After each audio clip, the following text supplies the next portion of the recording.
Hello बच्चों, तो आज हम लोग स्टार्ट करने वाले हैं चपल। ठीक है, चपल बहुत ज़्यादा इंपॉर्टेंट नहीं है, लेकिन चपल को पढ़ना बहुत ज़रूरी है। ठीक है, चपल को कहते हैं बिस्मतोर या सेलेनियम कहते हैं।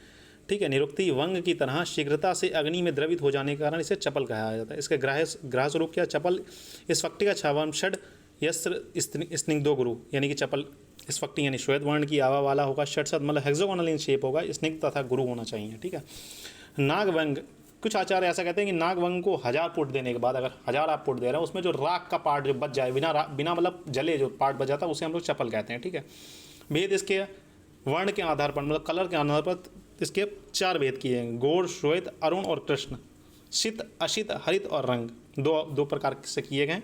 शोधन इसका कहते हैं चपल चूर्ण ले लिए, जम्भीरी नींबू सुरस ले लिए, अदरक सुरस ले लिए, वंद्र क्रोतिकी ले लीजिए। ठीक है, उसके खल यंत्र में भावना देनी है, कितनी बार? 7 बार देनी है।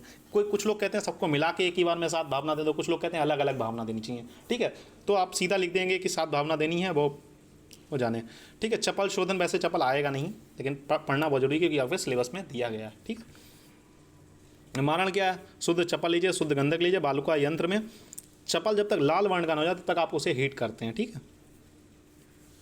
गुण क्या है इसके? लेखन है, स्निग्ध है और रस राज सहाय, मतलब रस को बढ़ाने वाला एक तरीके से। ठीक है, ये आपके सिलेबस में दिया गया इसलिए पढ़ाया क्योंकि चपल बहुत कम रेयर पेपरों में आया है, पिछले भी पेपरों में। ठीक है।